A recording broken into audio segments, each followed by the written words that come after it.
grappling wise is that double ankle, the tripod, and then sometimes what happens even, and we can maybe go over it after, but if he's stepped up and I'm about to go for my tripod sweep, he might step out of this hand the same way he stepped out of the double ankle, right? Because I'm really just cupping his heel. So if he ever steps out, I still have my hook on his back knee. I do a little side crunch, cup this heel, this foot goes to this hip, I hook behind his knee, do a little scoot, and then I can sweep him on this side. So you'll see that happen a lot too, where you can combine these sweeps back and forth depending on how their legs are kind of positioned, right? Because anytime he has one leg forward and one leg back, which most people will when they're passing the guard, right?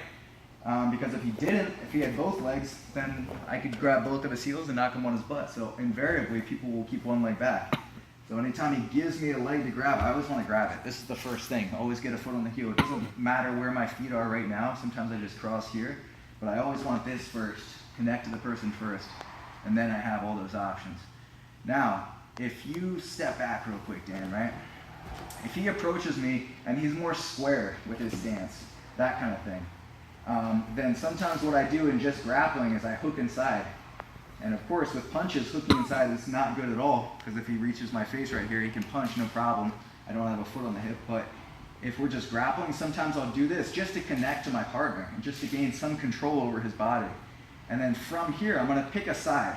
So whichever side I wanna swing to, it doesn't really matter, but I'm gonna swing to one side, I'm gonna catch his heel, same as before, and now I'm gonna let one foot drop straight in the middle, and I'm gonna step on his hip with my other foot.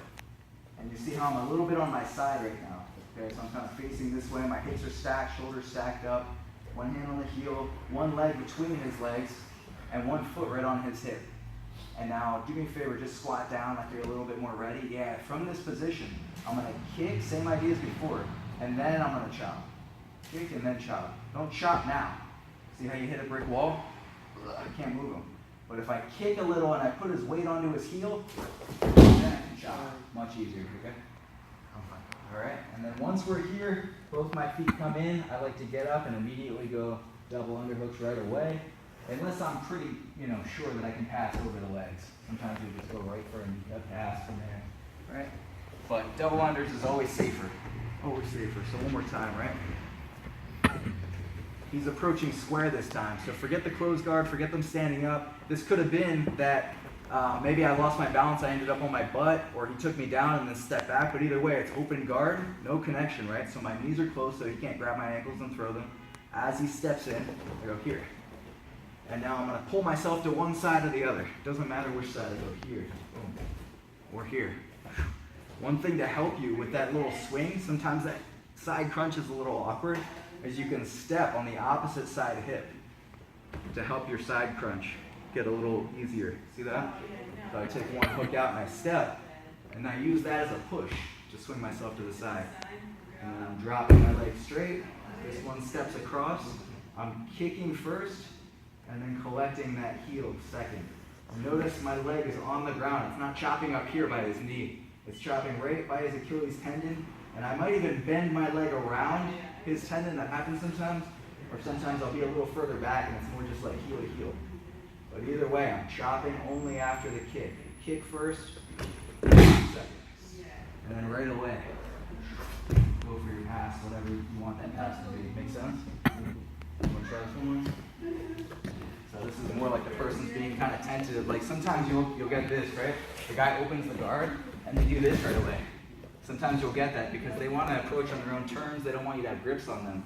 So when I step forward now, if I'm standing more square, just go right under both. Yep. Already a little bit of control over my body.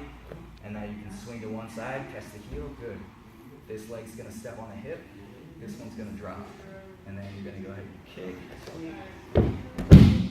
Notice how he pulls his foot back in before he gets up. Same idea, no ankle locks. So now you can even keep my heel there. I like keeping the heel. I don't know if you guys noticed that. I was keeping the heel because if they want to stand in base too, see that? He can keep me on my butt for a second while he gets up safely. So I like keeping the legs. You could grab the other leg even and just go ahead and stand in base. Yeah, he's already up before me. Make sense? All right, guys, let's give it a shot. This to be the last actual technique, and then we'll go into a couple of details, and I want to do a quick Q&A at the end, by the way. If you guys have any questions, could be open guard, could be anything related. But yeah, try this one out first. Cool? Thanks.